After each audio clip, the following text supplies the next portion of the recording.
안녕하세요, 다주선생입니다.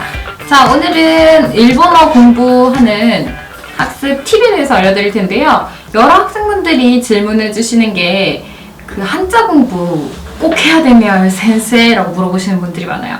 그런데 한자 공부라는 것은 일본어는 일단 히라가나, 가타카나, 한자로 이루어져 있고 한자의 공부는 저는 솔직히 말해서 필수 불가결이라고 생각을 합니다. 왜냐하면 한자 하나당, 한 단어당 우리는 거의 최소한 2가지의 단어는 유추해낼 수가 있어요.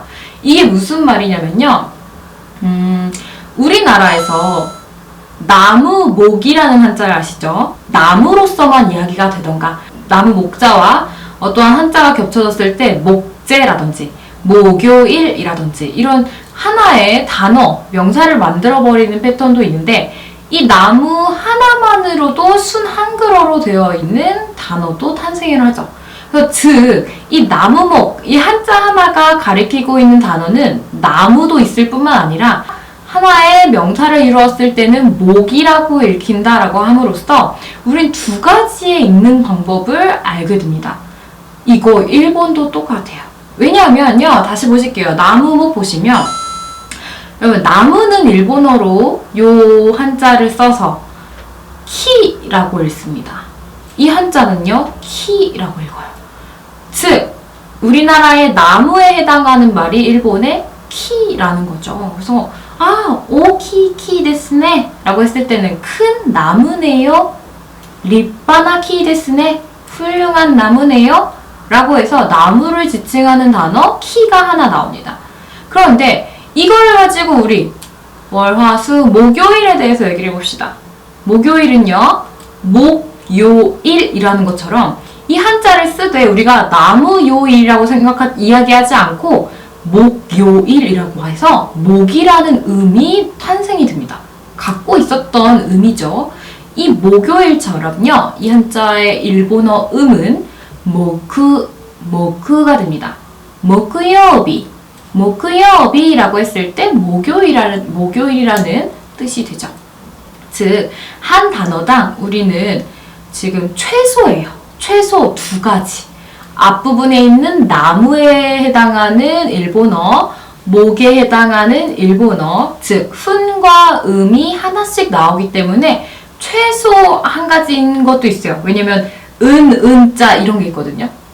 똑같은 훈과 음이 똑같은 게 있어요. 그래서 그런 것들은 뭐 하나만 외우시면 되지만 최소 여러분 두 개가 탄생한다고 생각하시면 돼요. 한 글자당.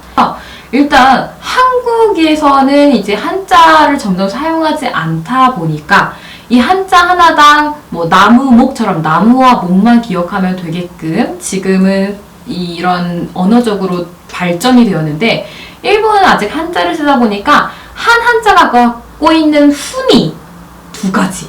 즉 예를 들자면 나무라고도 불리고 또 뭐라고 불릴 수도 있다는 그런 얘기예요. 나무니까 그렇지는 않지만 그 다음에 음은 우리 나무목을 봤을 때 다 목이라 부르죠. 근데 이거를 가지고 목이 아니라 뭐 금이라고도 부를 수 있는 일본어에서는 이 한자를 상용화해서 쓰다 보니까 점점 한자를 사용하는 단어들을 많이 만들어내는 거죠. 그래서 이 한자 하나를 가지고 훈이 3개가 나오거나 혹은 음이 2개, 3개까지 나오거나 이런 한자들이 꽤 많답니다.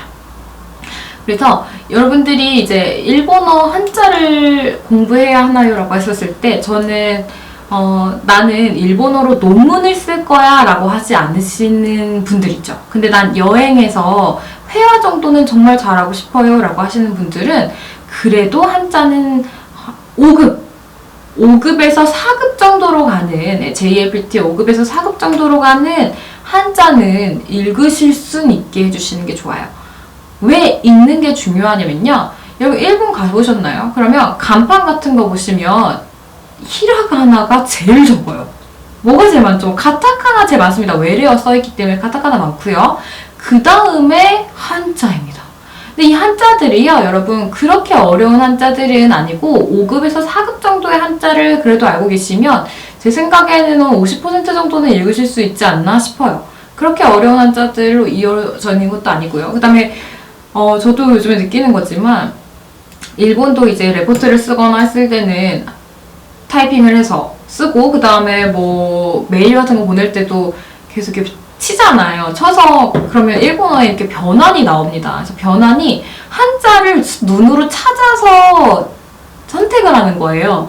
그렇기 때문에 우리가 읽는 한자는 굉장히 눈에 익었지만 실제로 이제 쓰자라고 했을 때 간혹 기억이 안 나는 한자들도 있답니다. 이거는 일본 사람들도 요즘에는 이런 상황 때문에 쓰는 거를 굉장히 힘들어합니다. 한자 쓰기 되게 힘드는 일본 사람들 많습니다. 그래서 이거는 우리도 읽기만이라도 하자라는 게 궁극적인 목표입니다. 읽어서 우리는 쓸 일이 그닥 없어요. 뭐 여행 가시는 분들은요. 쓸 일이 그닥 없고 나 소논문 써야 돼요. 대학 갈 거예요. 라고 하시는 분들은 5급부터 공부하실 때부터 한자를 유의해서 외워주시고 읽어주시고 쓸 수도 있으셔야 합니다.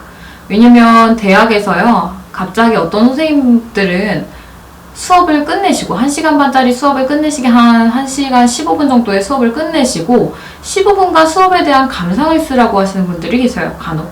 그러면 갑자기 종이를 한 요 정도의 한 반 정도 되는 종이를 나와주시는 분들이 있어요. 그러면 그걸 가지고 수업에 대한 질문이라든지 느낀 점에 대해서 써봐라 라는 선생님들이 있는데요. 여러분 외국인 유학생이라고 해서 히라가나를 다 쓰면 굉장히 마이너스 요건이 됩니다. 이게 한자 잘하시는 분들은 알겠지만 그 문장 안에 한자가 들어있으면 문장의 가독성이 굉장히 높아져요. 왜냐면 한자 하나로 딱 쓰여 있으면요. 이게 이소가시만 보셔도 이소가시 우리 그러면 이소가시 바쁘다 망자에다가 시이를 쓰면 세 글자죠. 근데 이걸 히라가나 썼을 때 여러분 이소가시이 5글자가 된단 말이에요. 그러면 총 한 독해 문장 안에 이런 한자가 100개가 들어있다라고 했을 때 이걸 히라가나로 썼을 땐 여러분 뭐 읽는 시간이 3배 정도 느려질 수가 있어요. 굉장히 효율적이지 않다는 거죠. 대학교 가실 분들은 유학 가실 분들은 꼭 한자 외워주셔야 됩니다. 가타카나 히라가나만 외우셔서는 학교 생활을 잘 하시긴 힘들어요. 학교에서 나와주는 프린트 다 고급 한자로 이루어지기 때문에 근데 너무 부담 갖지 마세요. 5급, 4급, 3급, 2급, 1급 레벨업 해나갈 때마다 자기한테 주어진 한자는 외우셔야 됩니다. 조금 이제부터 한자를 짚어나갈 예정인데요. 영상에서 나오는 한자 정도는 우리가 외우고 가도록 그 다음에 이 한자를 잘 기억할 수 있도록 제가 방안을 강구해서 여러분들께 전달드리도록 하겠습니다. toりあえず 오늘은 여기까지 하고요. 이 한자에 대해서는 여러분 중요한 점이라는 거 제가 꼭 얘기를 드리고 싶습니다. 자, お疲れ様でした。バイバイ。